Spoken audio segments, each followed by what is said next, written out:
Habakkuk chapter 1. Adonai, how long must I cry without your hearing?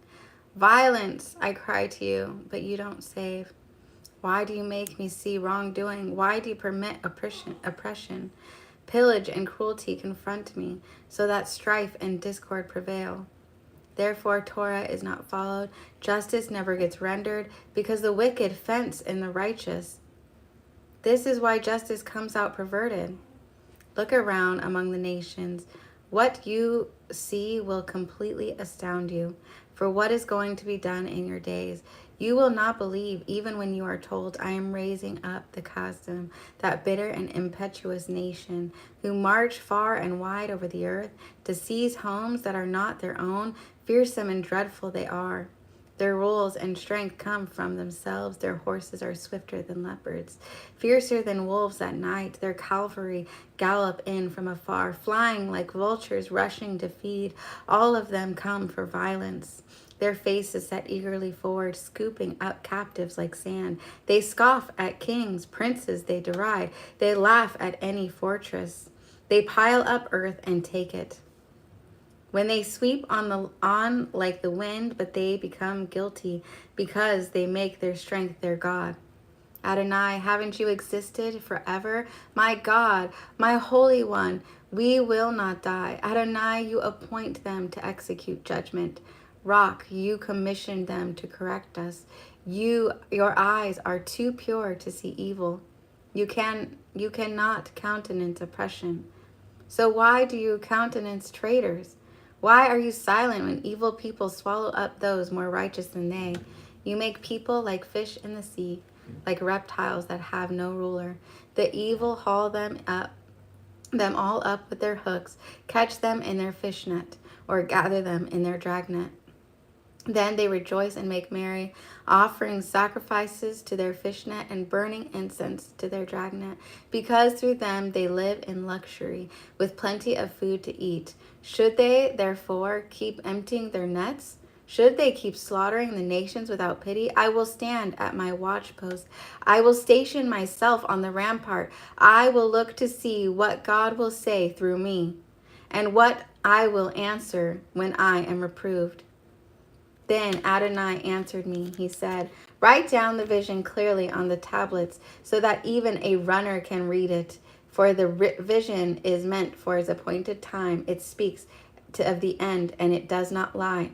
It may take a while, but wait for it.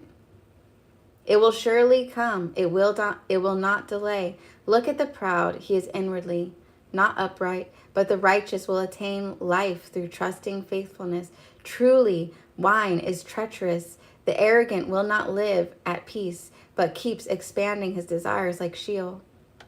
Like death, he can never be satisfied. He keeps collecting all the nations for himself, rallying to himself all the peoples. Won't all these take up taunting him and say about him in mocking riddles, woe to him who amasses other people's wealth? How long must it go on? And to him who adds to himself the weight of goods taken in pledge? Won't your own creditors suddenly stand? Won't those who make you tremble wake up? You will become their spoil because you plundered many nations. All the rest of the peoples will plunder you because of the bloodshed and violence done to the land, the city of all, and all who live there. Woe to him who seeks unjust gain for his household, putting his nest on the heights in order to be safe from the reach of harm. By scheming to destroy many peoples, you have brought shame to your house and forfeited your life. For the very stones will cry out from the wall, and a beam in the framework will answer them. Woe to him who builds a city with blood and founds a town on injustice, so that people toil for what will be burned up, and nations exhaust themselves to no purpose. Isn't all this from Adonai Sabaoth? For the earth will be full of the knowledge of Adonai's glory as water covering the sea.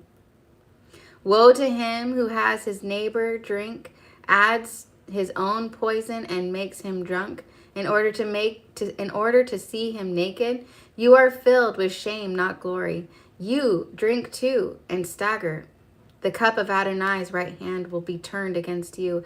Your shame will exceed your glory. For the violence done to the Lebanon will overwhelm you, and the destruction of the wild animals will terrify you. Because of the bloodshed and violence done to the land, the city and all who live there. What good is an idol once its maker has shaped it, a cast metal image and its teacher and a teacher of lies? That its maker puts his trust in it and goes on making non-gods unable to talk. Woe to him who tells a piece of wood, wake up, or a speechless stone, rouse yourself. Can this thing teach? Why, it's covered with gold and silver without the slightest breath in it. But Adonai is in his holy temple. Let all the earth be silent before him. Chapter 3. This is the prayer of Havakuk the prophet on musical instruments. Adonai, I have heard the report about you. Adonai, I am awed by your deeds. Bring your work to life in our own age. Make it known in our own time. But in anger, remember compassion. God comes from the Timon, the Holy One, from Mount Param. His splendor covers the sky, and his praise fills the earth. His brightness is like the sun. Rays come forth from his hand. That is where his power is concealed. Before him goes pestilence, and close behind the plague. When he stands up, the earth shakes. When he looks, the nations tremble. The eternal mountains are smashed to pieces. The ancient hills sink down. The ancient paths are his. I saw trouble in the tents of Cushan, and the tent hangings shaking the land of Midian. Adonai, is it against the rivers? Against the rivers that your anger is inflamed? Is your fury directed at the sea? Is that why you ride on your horses and drive your chariots to victory? You brandish your naked bow and order it filled with arrows. You split the earth with rivers. The mountains see you and tremble. A torrent of water streams by. The deep thunders forth as it raises enormous waves.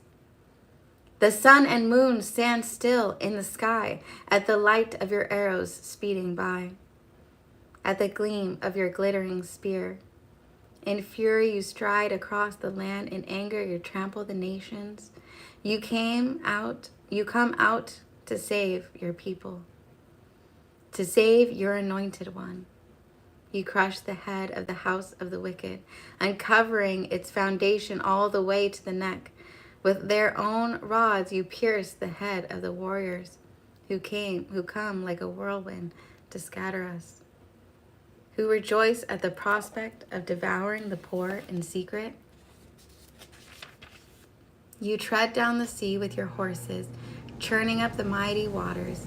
When I heard, my whole body trembled, my lips shook at the sound. Weakness overcame my limbs. My legs gave way beneath me. But I wait calmly for the day of trouble, when it comes upon our assailants. For even if the fig tree doesn't blossom, and no fruit is on the vines, even if the olive tree fails to produce, and the fields yield no food at all, even if the sheep vanish from the sheep pen, and there are no cows in the stalls, still I will rejoice in Adonai. I will take joy in the God of my salvation. Elohim Adonai is my strength. He will make me swift and sure-footed as a deer, and enables me to stride over my high places. In Yeshua's name, amen, amen, amen. Bye. God bless you.